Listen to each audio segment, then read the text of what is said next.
coração de Deus para a minha vida e para a sua. Abra sua Bíblia comigo, Evangelho de João, capítulo 8, uma história que certamente você conhece. João, capítulo 8, a partir do verso 1. Ara. João 8:1.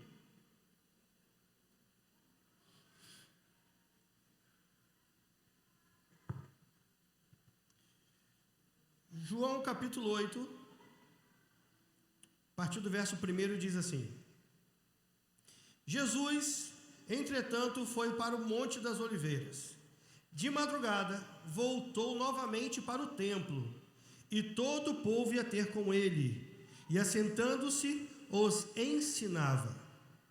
Os escribas e fariseus trouxeram à sua presença uma mulher, surpreendida em adultério, e fazendo-a ficar de pé no meio de todos, disseram a Jesus: Mestre, esta mulher foi pega em flagrante adultério, e na lei nos mandou Moisés que tais mulheres sejam apedrejadas. Tu, pois, que dizes? Verso 6. Isto diziam eles, tentando, para terem de que o acusar. Mas Jesus, inclinando-se, escrevia na terra com o dedo. Como insistissem na pergunta, Jesus se levantou e lhes disse: Aquele que dentre vós estiver sem pecado, seja o primeiro que lhe atire a pedra. E tornando a inclinar-se, continuou a escrever no chão. Mas, ouvindo eles esta resposta e acusados pela própria consciência, foram-se retirando um por um, a começar pelos mais velhos até aos últimos, ficando só Jesus e a mulher no meio onde estavam. Verso 10 diz: Erguendo-se Jesus e não vendo a ninguém, mas além da mulher, perguntou-lhe: Mulher, onde estão aqueles teus acusadores? Ninguém te condenou? Respondeu ela: Ninguém, Senhor. Então lhe disse Jesus: Nem eu tampouco te condeno. Vai e não peques mais. Queria que você fechasse os seus olhos, que você agora não dependesse da oração de um pastor, que você não dependesse de um pastor estar te conduzindo agora, mas que você pudesse agora falar com o Senhor, o quanto você deseja ouvir a voz dele, o quanto você deseja sair daqui melhor do que você chegou. Senhor, nós queremos nessa noite, com muito temor, pedir ao Senhor para que o Senhor venha ministrar os nossos corações. Senhor, eu não tenho nada a oferecer, nada vem de mim. Senhor, eu sou apenas um canal aqui, e eu te peço para que o Senhor nessa noite venha falar aos nossos corações, que algo aconteça dentro de cada um de nós. É o que nós te pedimos em nome de Jesus. Amém. Amém. Irmãos, como eu falei, esse sermão eu não preparei ele, Deus me deu agora por volta de 4 da tarde, mas é o que Deus quer falar e Ele vai falar, amém? Mas eu estava meditando nesse texto hoje e eu lembrei de uma história. Eu tinha um amigo, eu falo tinha porque eu não tenho mais contato com ele, mas era um grande amigo, que a mãe dele e a tia sempre viajavam para o Paraguai para trazer brinquedos para revender aqui. E eles, aqui não, né? Lá em Campos, né? E eu lembro que eu chegava na casa dele, eu ficava, irmãos, eu tinha 15, 14 anos, 14, 15 anos, eu lembro que eu chegava na casa dele, eu ficava louco, não sabia para onde olhar de tantos brinquedos, aqueles robôs na época, que andavam sozinhos, e eu ficava fascinado nos brinquedos, e ele não estava nem aí. E um dia eu virei para ele e falei assim: Anderson, eu estou aqui, eu estou fascinado nesses brinquedos e você não está nem aí. E ele virou para mim e falou assim: sabe por quê, meu amigo, que eu não ligo para eles? porque eles não são legítimos, eles não são originais, são todos falsificados. Irmãos, aquilo ficou marcado. Por que eu estou falando isso com você? Porque nessa história aqui, Jesus é apresentado, na verdade, uma mulher foi apresentada a Jesus naquele momento ali, de uma forma muito inusitada. A Bíblia diz que Jesus voltou para o templo, e Jesus ensinava no templo. Em determinado momento, os escribas e fariseus, os religiosos da época, levaram a mulher pega em adultério e falaram: Jesus, porque eles queriam testar Jesus. Jesus, essa mulher estava adulterando, foi pega no ato, ninguém contou, não é fofoca. Jesus, essa mulher foi pega no ato do adultério, e a lei de Moisés nos ensina que ela deve ser apedrejada. A Bíblia diz que Jesus não respondeu nada. Jesus só abaixou e começou a escrever na areia. E eles querendo testar Jesus, tendo algo para acusar Jesus, para criticar Jesus. E eles chegaram e falaram assim: mestre, fala aí, dá o seu veredito. Fala aí, Jesus, o que nós devemos fazer com ela? Porque se Jesus fala, não apedrejem ela, perdoem ela, eles iam acusar Jesus de quê? Aí, não está cumprindo com as leis de Moisés. Jesus, como um bom judeu, sabia das leis de Moisés. Se Jesus fala, apedreja ela, Jesus ia contra tudo que ele próprio estava pregando. Então eles queriam encurralar Jesus, tolos, né? E Jesus se levanta, na verdade Jesus só fala uma frase assim: aquele que não tiver pecado, seja o primeiro, atire a primeira pedra. No texto que nós lemos, a Bíblia nos ensina que foi saindo de um por um, do mais velho ao mais moço. Quando ficou só Jesus e aquela mulher, Jesus perguntou: mulher, cadê aqueles que te acusavam? E ela: ninguém está aqui, Senhor. Ninguém te acusou? Ela: ninguém me acusou. Ninguém te condenou? Ela: não. Nem eu tampouco te condeno. Porém, vá e não peques mais. Jesus é a nossa maior referência. Irmãos, hoje eu falaria de um assunto completamente diferente, mas eu vim falar com você hoje para nós aprendermos juntos com Jesus quais as características de uma igreja legítima. Eu comecei falando dos brinquedos do meu amigo lá quando eu tinha 14 anos de idade, onde nenhum daqueles brinquedos eram legítimos, eram originais. E hoje eu quero falar com você sobre uma igreja legítima. Uma igreja, eu poderia falar de muitos, né? Vou falar de 2 ou 3. Mas uma igreja que de fato representa, que é legítima, que cumpre com os propósitos de Jesus aqui na terra. Amém? Vamos lá. Baseado nesse texto que nós lemos, quais as características de uma igreja legítima? Primeiro, é a igreja que ensina. Mas não é só o ensinar, é o que ensinar. Irmãos, nós vemos, eu estava compartilhando com os alunos da Escola de Líderes na semana passada, eu acho, e compartilhando com eles, com alguns alunos. Irmãos, nós podemos ver muitas aberrações hoje nos púlpitos. Homens que se prevalecem do poder do microfone não para conduzir um rebanho, mas para controlar, segundo o seu próprio deleite, esse rebanho. O que nós vemos muito hoje são homens e mulheres que se prevalecem do altar, do púlpito, para pregar qualquer coisa, menos a Bíblia. Uma vez eu estava assistindo um programa de uma grande igreja, de uma igreja que é muito conhecida na nação, que eu particularmente, eu nem vejo como uma igreja, vejo como uma seita, Mas eu fui assistir aquele programa naquela vez.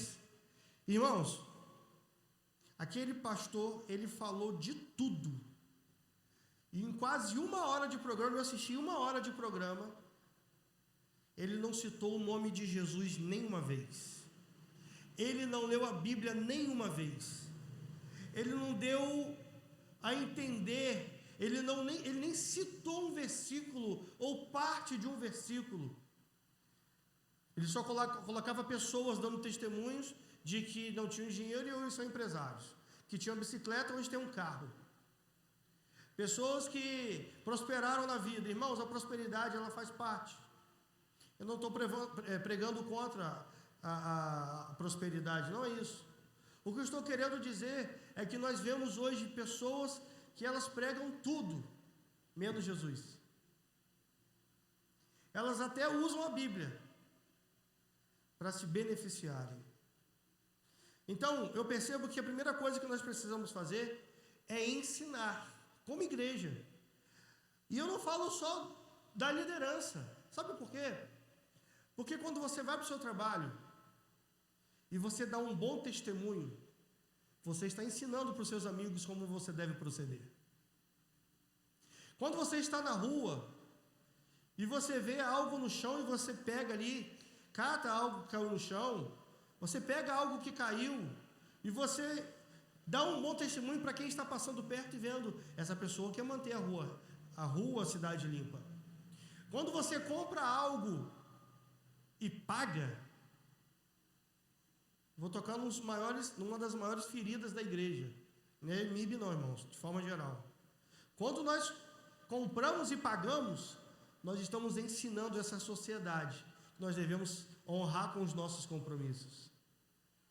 Quando você, marido, honra sua esposa, protege a vida dela, guarda ela, quando você ama a ponto de se entregar assim como Cristo se entregou, você está ensinando para o seu amigo que talvez esteja passando uma crise no casamento, como ele deve tratar a esposa dele. Você, esposa, a forma como você trata o seu marido, como você lida com ele, o que você fala dele para suas amigas. Se você fala bem, se você honra o seu marido, você está ensinando a forma correta de uma esposa lidar com o marido. Irmãos, nós temos um papel como igreja, ensinar. No verso 2 diz, de madrugada voltou novamente para o templo, e todo o povo ia ter com ele, com Jesus, e assentando-se os ensinava.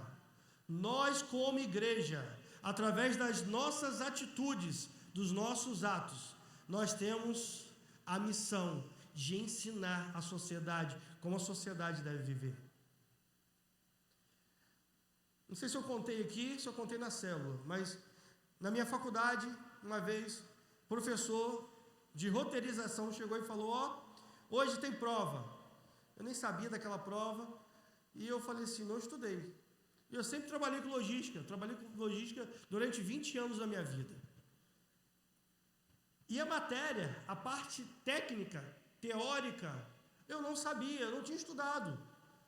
Na prática eu sabia fazer, no computador, mas na teoria eu não sabia. E o professor falou, é em dupla. E eu sentei com uma moça, e eu não conhecia a moça, e a moça virou para mim e falou assim, e aí, você sabe a matéria? Eu falei, não. Não, você estudou? Eu falei, não. Ela, eu também não, mas calma aí que eu vou resolver. E ela vai debaixo da carteira e puxa a apostila, querendo colar. E eu virei para ela e falei assim, não, nós não vamos colar. Ela, eu não sei a matéria nem você. Eu falei, calma porque eu não sei a teoria, mas na prática nós vamos fazer. Nada mais era do que montar uma rota para um caminhão, vou tentar te explicar. O caminhão ia sair do ponto A e ia chegar ao ponto F. E ele tinha que passar no ponto B, C, D, E, até chegar no F. Mas qual o melhor trajeto, ou o trajeto mais rápido e mais barato? Era basicamente isso. Eu não sabia fazer os cálculos, mas eu sabia ligar os pontos, porque eu já fazia isso na empresa que eu trabalhava. Eu peguei o mouse e falei, deixa comigo. E fui fazendo, de acordo com o que eu via, com o que eu aprendi o meu amigo fazer, porque não era algo que eu fazia, era o meu amigo que fazia, mas eu ia aprendendo, ia fazendo algumas vezes lá com ele. Irmãos, tiramos 10 na prova, para a glória de Deus. Ah, pastor, você está querendo dizer que Deus honrou alguém que não estudou? Não, eu estou te mostrando o que eu ensinei para aquela mulher, né? Aquela moça, nunca mais ouvi, mas ela pôde ver um crente que deu testemunho. Nós temos todos os dias o caminho mais fácil e o caminho mais difícil, a porta larga e a porta estreita, o caminho largo ou o caminho estreito. Irmãos, nem sempre o que é mais fácil é o ideal. No texto, Jesus podia chegar e falar assim: ó, faça o que vocês quiserem dela. Vocês pegaram a mulher em adultério? Faça o que vocês quiserem dela. Jesus virou e falou assim: aquele que não tiver pecado, atire a primeira pedra. Irmãos, o que nós estamos ensinando? O que nós estamos ensinando dentro de casa? O que nós estamos ensinando na igreja? O que nós estamos ensinando na sociedade? O que nós estamos ensinando, irmãos? Nós precisamos, como igreja, como uma igreja legítima, ensinar a sociedade, as pessoas que não conhecem a Cristo, quem é o verdadeiro Jesus, irmãos. Esse papel da igreja. Nós, como igreja, nós temos um papel lá fora. Sabe qual é um dos maiores erros? Na verdade, uma das maiores artimanhas de Satanás? Achar que igreja é lugar de ajuntamento apenas. Igreja não é lugar de ajuntamento, onde, não, preciso me reunir com a igreja, preciso ir lá no templo, mas e aí? Não, preciso estar lá. Irmãos, é muito mais do que isso. Tem uma frase que eu postei no grupo da igreja esses dias, eu gosto muito, que geralmente posta-se na segunda. Ontem foi domingo, dia de ir à igreja. Hoje é segunda, dia de ser igreja. Às vezes nós ficamos tão condicionados a aguçar, se é que eu posso usar esse termo, a nossa vida espiritual só na igreja. Só oramos na igreja, só lemos o texto na igreja que o pastor pede para ler. Nós só jejuamos quando o pastor pede, quando o pastor, o bispo dá a direção. Irmãos, nós precisamos agir, viver, andar como igreja lá fora. Nós precisamos mostrar que nós somos um organismo vivo e que nós temos uma missão: pregar o evangelho a toda criatura. Agora, ou nós vamos ficar presos dentro de 4 paredes, ouvindo sermão hoje, sermão amanhã, uma palavra aqui hoje, uma palavra amanhã, ou nós viremos assumir a nossa responsabilidade. Um dos papéis da igreja é ensinar as pessoas como elas devem proceder. Aqui não tem muito, mas na minha cidade tem muito trânsito, muito engarrafamento. Nós sempre falávamos lá que um lugar bom para testar o crente era no trânsito, porque lá tem engarrafamento, e o cara de moto corta, e o outro vem, o pedestre passa fora da faixa, e um cara de bicicleta resolve sair lá tem uma ciclovia que corta uma das principais avenidas, e ele não quer andar na ciclovia, ele quer andar no meio dos carros, e a gente vê de tudo. Irmãos, teste para crente lá em Campos dos Goytacazes, trânsito. Aqui não tem muito. Nós fomos a Campos agora, e a pastora, 15 minutos lá em Campos, ela falou assim: amor, eu quero voltar para minha casa. Eu, quero voltar para minha casa, quero voltar para Arraial. Lá não tem trânsito, lá não tem engarrafamento. Já está em casa. Mas, irmãos, o que te faz não ser igreja a ponto de ensinar o que é errado? Nós, como igreja, temos um papel fundamental na sociedade, irmãos. Nós temos um papel fundamental sobre as pessoas que estão lá fora, a influência que a igreja precisa exercer lá fora. Nós precisamos ditar o ritmo, nós precisamos puxar a fila, nós precisamos estar um passo à frente. Nós não podemos ficar sempre na passividade, nós precisamos ser mais ativos. Segunda coisa que eu vejo, segunda característica de uma igreja legítima, é a igreja que não julga. Repare que os escribas e fariseus pegaram aquela mulher no ato do adultério. Agora, tem uma parte nesse texto que ninguém percebe. O que eles falaram para Jesus? Jesus, essa mulher foi pega em adultério. Ela adulterou sozinha, irmãos? Se ela adulterou, cadê o homem? Cadê o homem? O homem deveria estar ali. O homem deveria estar sendo, vamos colocar assim, né, punido também. Cadê o homem? Mas eles levaram a mulher até Jesus, querendo fazer com que Jesus liberasse para apedrejar aquela mulher, baseados no que está escrito em Levítico 20:10, que diz: se o homem adulterar com a mulher do seu próximo, será morto o adúltero e a adúltera. Repare que eles só queriam julgar a mulher. Irmãos, eles não pararam para pensar que aquela mulher precisava de ajuda.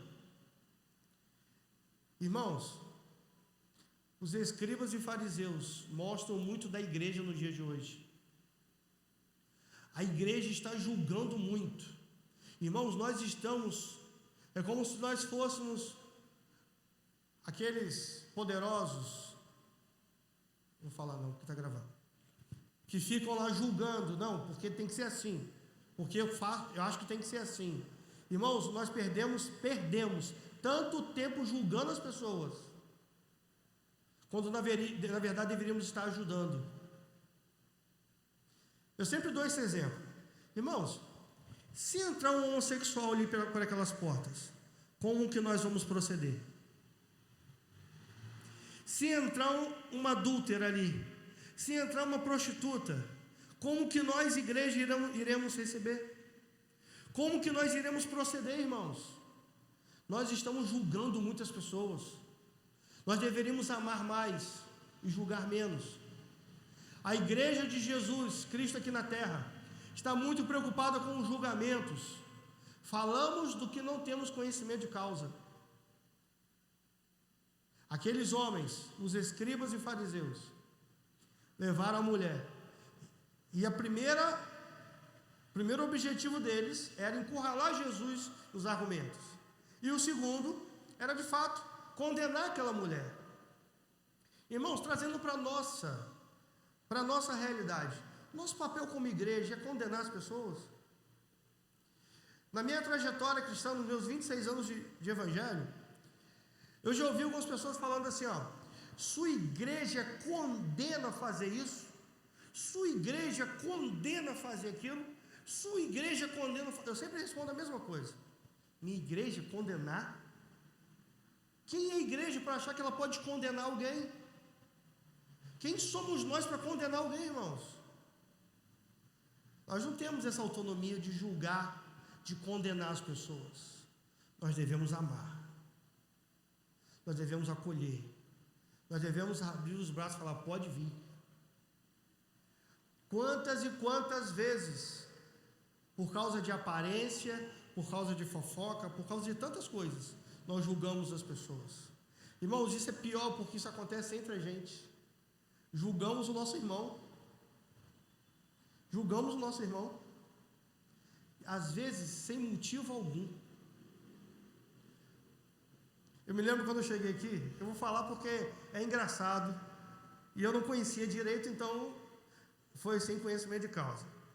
Eu me lembro que logo que nós chegamos aqui, acho que na primeira semana, na segunda, menos de um mês, estava fresco aqui, e eu lembro que o Léo, eu não sabia que o Léo já estava apaixonado, e o Léo, eu super protetor com as minhas filhas, o Léo chamou a Kelly para conversar sobre um assunto.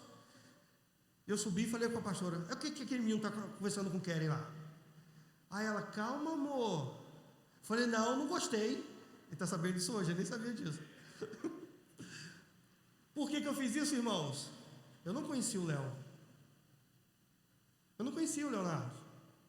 Eu julguei o Leonardo, julguei mal. Te peço perdão no altar, meu irmão. Mas eu julguei mal. Em nome de uma super proteção, eu falei: o que esse gavião rodando aqui? O que esse menino quer? Eu não sabia que existia Manu ainda. Eu não sabia da história. Mas, irmãos, nós julgamos muitas pessoas. Eu me lembro de uma vez, chegou uma irmã na igreja lá, com cabelo grandão, cabelo encaracolado, na outra igreja. Vermelhão o cabelo da irmã. E a irmã cantava. Irmãos, quando ela chegou na igreja, ficou todo mundo... Só porque ela estava com o cabelo vermelho. E todo mundo olhando, e todo mundo falando, como se o cabelo vermelho e grande daquela irmã fosse tirá-la do céu. Irmãos, nós julgamos muito mal as pessoas. Nós somos muito cruéis no nosso julgamento. Nós achamos, né, na nossa ótica, que as pessoas precisam agir, falar, fazer o que nós achamos que é certo. Nos colocamos por cima e achamos que as pessoas têm que ser como nós achamos que elas devem ser. Irmãos, Deus te fez do seu jeitinho. Deus te fez do seu jeito, que não é igual ao meu. Isso é muito bom, irmãos. Graças a Deus por isso. Imagina se nós fôssemos todos iguais. Não ia ter graça. Não ia ter graça. Irmãos, as nossas diferenças devem nos unir, devem nos fortalecer.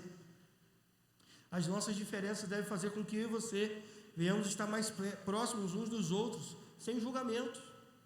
Estamos julgando muitas pessoas. Julgamos porque achamos que tem que ser como nós queremos.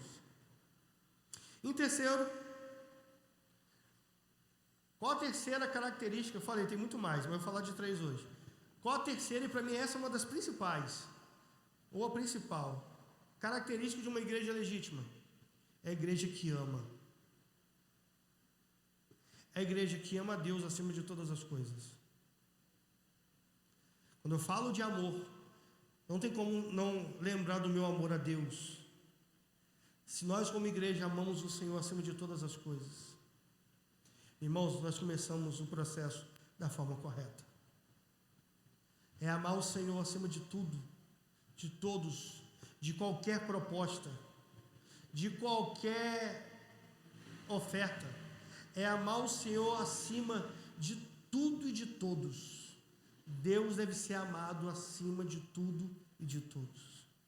Uma característica de uma igreja legítima é a igreja que ama a Deus acima de tudo. Mas pastor, como que eu vou medir? Existe um aparelho que consiga medir o tamanho do meu amor a Deus? Não existe, irmãos. Mas existem indícios. E todos nós precisamos olhar para dentro de nós mesmos, tá bom? Quer saber o quanto você ama Jesus? Veja o quanto você o busca. Das suas 24 horas, quanto tempo você passa com Ele? Pastor, eu vou ter que orar em línguas o dia inteiro, eu vou ter que ler a Bíblia o dia inteiro, vou ter que estar dentro da igreja o dia inteiro. Irmãos, quando você vai tomar uma decisão, você pensa primeiro no seu amigo para te dar um conselho, ou você pede direção ao Espírito Santo de Deus? Qual o tempo que você investe? Esse dia eu ouvi um pastor falando, qual o tempo que você gasta? Não, qual o tempo que você investe na leitura das Escrituras? Qual o tempo que você investe na sua devoção, na sua oração a Deus? Não existe um aparelho que venha medir, talvez a nossa consciência, do quanto nós estamos nos dedicando ao Senhor. Irmãos, quando eu era líder dos jovens, eu comecei a fazer algumas pesquisas. Na verdade, eu fiz como um pretexto para puxar os jovens para perto. E eu comecei a chamar alguns jovens e fazer uma pesquisa escrita. Eu falei, deixa eu fazer uma pesquisa com você, pode responder? E eu fui perguntando aos jovens naquela ocasião, quantos capítulos da Bíblia você lê por dia? Quanto tempo você leva orando? Mas eu falei, seja sincero. Irmãos, eu fiquei assustado. Tinha irmãos que colocavam, eu leio a Bíblia uma vez por semana. Eu leio a Bíblia 2 vezes por semana. Eu oro às vezes. Eu oro quando eu estou com medo. E uma pessoa falou: eu oro quando estou com medo. Nós precisamos fazer uso da proteção de Deus, irmãos. Mas Deus é muito mais do que uma proteção para mim e para você. Meu melhor amigo. Se o Senhor não for a pessoa mais importante da sua vida, você não vai conseguir amá-lo acima de tudo. E eu comecei falando do amor a Deus, mas o nosso amor ao próximo. Na carta de João, João nos ensina que nós devemos dar a nossa vida pelo nosso irmão. Isso é muito sério, irmãos. Nós estamos vivendo um tempo onde o egoísmo está falando tão alto, nós estamos cegos às necessidades do nosso próximo. Nós estamos tão preocupados com o nosso querer, com as nossas bênçãos, que nós não estamos enxergando que o Senhor quer que nós sejamos uma bênção na vida de quem está ao nosso lado. E, irmãos, não precisa ser formado em teologia para isso. Você não precisa ser pós-graduado no Antigo Testamento. Irmãos, o amor, porque 1 Coríntios 13 nos ensina, irmão, se não tiver amor, de nada adianta. Você pode ser sacrificado, mas se não tiver amor, está perdendo o seu tempo. 3 coisas que eu vejo baseado nesse texto, e essa última aqui é muito forte, porque a igreja legítima, ela ama, irmãos. A igreja legítima, ela ama. Um amigo me contando uma história, ele é de uma igreja lá em Niterói, uma igreja muito renomada, e ele falando comigo que teve um dia no culto, o pastor pregando, de repente, lá fora, aquele alvoroço, pessoas correndo, e o pastor chamou um diácono e perguntou assim: o que está acontecendo? Vou lá ver, pastor. Daqui a pouco mandaram mensagem para o pastor dizendo: pastor, a casa da esquina pegou fogo. Tinha um comércio embaixo e a casa dos donos em cima. E a casa pegou fogo embaixo, pegou fogo em cima. E o pastor terminou de pregar, reuniu a igreja e falou: irmãos, eu não sei quem são aquelas pessoas lá da esquina, mas a casa deles pegou fogo. Nós, como igreja, não podemos deixar passar batido. Nós vamos fazer alguma coisa. Quem puder ajudar.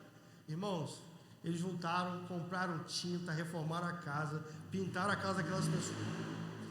casa daquelas pessoas, chegaram lá, e o homem, né, chegou e falou assim: mas por que vocês estão fazendo isso?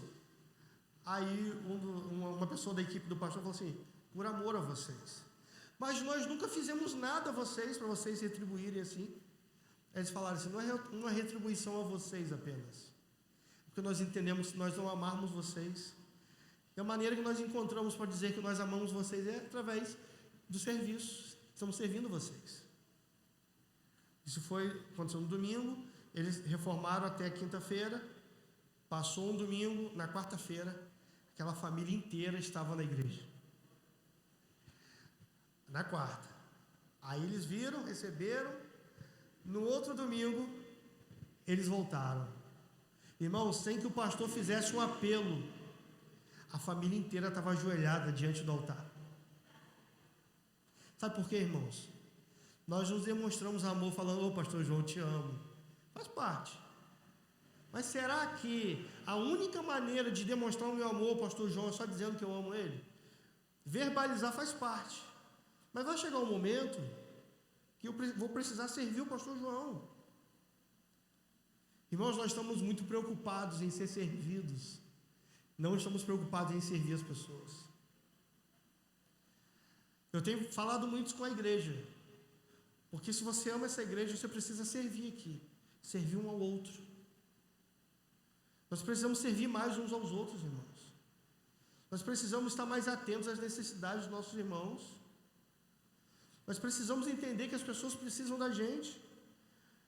E você não precisa, mas eu vou falar o quê? E às vezes, irmãos, é um abraço. Um abraço que você dá numa pessoa. É de uma maneira de você falar assim: ó, estou aqui para te ouvir. Irmãos, tiveram algumas situações no meu ministério que eu não consigo explicar. Na verdade, a única explicação é de que, de fato, é o Espírito Santo de Deus que faz. Tiveram alguns aconselhamentos que, quando a pessoa ia falando, eu ficava orando: Senhor, e eu não tenho resposta para essa pessoa. Senhor, o que eu vou falar para essa pessoa? Esse problema é muito grave. Senhor, o que eu vou falar? Olha o que ele está falando, Senhor. E eu começava a orar em espírito, falei: meu Deus, me capacite, eu não sei o que eu vou falar, eu não sei qual é o conselho, Senhor, eu não posso dar um conselho errado. Senhor, em nome de Jesus, usa a minha vida, usa a minha vida. E a pessoa acabava de desabafar e falava assim: obrigado, pastor. Eu como? Tudo que eu precisava era de um ouvido. Tudo que eu precisava é de alguém parar e dedicar tempo aos meus problemas. Sabe, pastor, isso que eu fui falando para o senhor aqui, o Espírito Santo foi ministrando no meu coração. Eu preciso pedir perdão à minha esposa. Eu falei: oh meu Deus, eu não daria uma resposta dessa. Mas o Espírito Santo foi lidando com a situação, tratando o coração dele. Irmãos, eu não precisei falar nada. Naquele momento, eu só precisei dedicar o meu tempo, emprestar os ouvidos. Precisamos servir mais as pessoas. Precisamos ser mais úteis na vida do nosso irmão. Uma igreja que não serve é uma igreja inútil.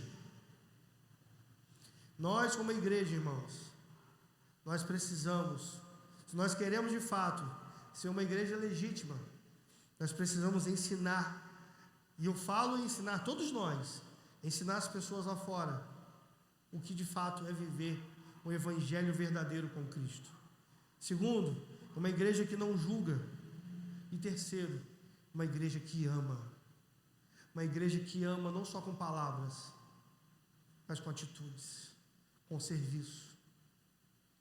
Quantas oportunidades nós já tivemos. Mas a oração que eu fiz hoje foi: Senhor, que o Senhor me dê a oportunidade de expressar o meu amor através do Senhor, através de um abraço, de um gesto. Senhor, que o Senhor me dê a oportunidade, ainda essa semana, de expressar para muitas pessoas o amor que está aqui dentro. Se você quer ser uma igreja, se nós queremos ser uma igreja legítima, nós precisamos amar mais. Nós rejeitamos as pessoas com muita facilidade. Falamos assim: ó, para aquela pessoa não tem jeito. Quem é você para falar que aquela pessoa não tem jeito? Quem sou eu para falar que aquela pessoa não tem jeito? Quem somos nós, irmãos? Nós não temos o direito de fechar as portas para ninguém, irmãos. Nosso direito é de pregar, e o dever, na verdade, de pregar o Evangelho, é de falar para o Senhor todos os dias: Senhor, use a minha vida por onde eu passar, da forma que o Senhor quiser. Use a minha vida. Use a minha vida por onde eu for, Senhor. Use a minha vida. Eu quero amar as pessoas. Eu quero que as pessoas se reconciliem com o Senhor através do amor que está dentro de mim. Eu quero que as pessoas conheçam o Senhor através desse amor. Mas eu não quero ser mais um religioso que entra e sai da igreja em todos os cultos e não faz diferença nem dentro de casa. Precisamos fazer a diferença na sociedade, irmãos. Precisamos ser diferentes. Precisamos ser uma igreja de verdade, irmãos. Uma igreja legítima. Amém? Queria orar com você.